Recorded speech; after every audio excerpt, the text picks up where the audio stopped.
कल की अवतार आने वाला है और अवश्य आएगा और वह आप लोगों को एक चमत्कारी ज्ञान देगा जो अद्भुत होगा। ऐसा ज्ञान बताएगा जो आज से पहले किसी धर्म गुरु ने नहीं बताया है। ऐसा ही ज्ञान होगा, चमत्कारी ज्ञान होगा। कोई भी धर्म का कोई भी मनुष्य हो, सबसे पहले तो उसे आध्यात्मिक दुनिया में जाने के लिए उसे उस ज्ञान की अवश्य ही ज़रूरत होगा। कोई भी धर्म का ईश्वर क्यों न हो, हम सभी जानते हैं कि वह इस दुनिया में नहीं रहते हैं। उसका दुनिया आध्यात्मिक दुनिया है। उस दुनिया में आपको पहुंचने के लिए बहुत ही मेहनत करना पड़ेगा और मेहनत ही नहीं, उसके लिए चमत्कारी ज्ञान की भी आवश्यकता होगा जो वह अवतारी पुरुष आप लोगों को देगा।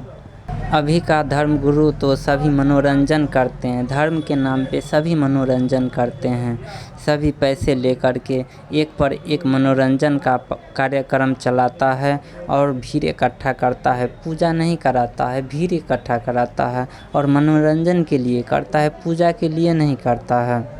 पर वह अवतारी पुरुष आएगा तो सभी का असली मार्ग दिखाएगा और सीधा मार्ग दिखाएगा जो इस दुनिया में आज से पहले किसी धर्म गुरु ने नहीं बताया है। ईश्वर किसी धर्म गुरु का गुलाम नहीं होता है। जो धर्म गुरु रास्ता नहीं बताता है, जो सीधा रास्ता होना चाहिए वहाँ पर पहुँचने के लिए, आध्यात्मिक लोग और ईश्वर में पहुँचने के लिए सीधा रास्ता बताता है, वही धर्म गुरु अच्छा होता है। बाद बाकी धर्म गुरु के नाम पर ठग होता है। आजकल के धर्म गुरु तो यही समझते हैं कि भगवान मेरे पास है, मुझे रुपया दो, चंदा दो और मैं तब जा कर के आप लोगों को कल्याण होगा। यदि नहीं आप भगवान के नाम पे चंदा दोगे या पैसा दोगे तो आपका कल्याण नहीं होगा, आपका बुरा होगा। लेकिन ऐसा नहीं है। दुनिया का किसी भी धर्म ग्रंथ में नहीं लिखा है कि ईश्वर के नाम पर आप पैसा लो और उसे मनोरंजन की दुनिया में उस पैसे को खर्च कर दो। ईश्वर के नाम पे पैसा लेता है और मनोरंजन के लिए उन्होंने बहुत सारा प्रोग्राम पे खर्चा करता है। यह सब गलत है। वह उसके लिए ईश्वर आएगा, कल की अवतार आएगा और सबको एक अमूल्य ज्ञान देगा और सीधा रास्ता दिखाएगा। वह ज्ञान इस प्रकार से है, थोड़ा एक झलक मैं उस पर प्रकाश डालना चाहता हूँ।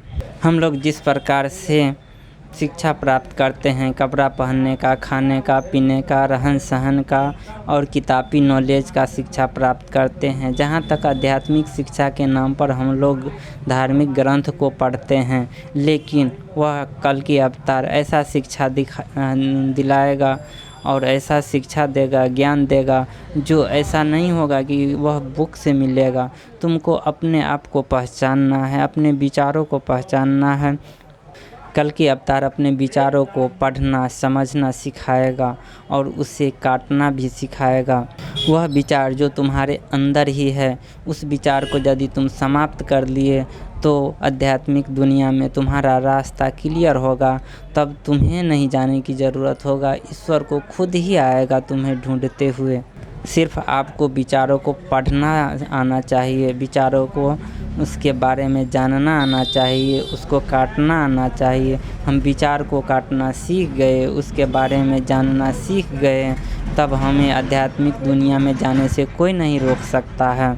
आध्यात्मिक दुनिया में जाने से रोकता है तो सिर्फ हमारा विचार ही रोकता है।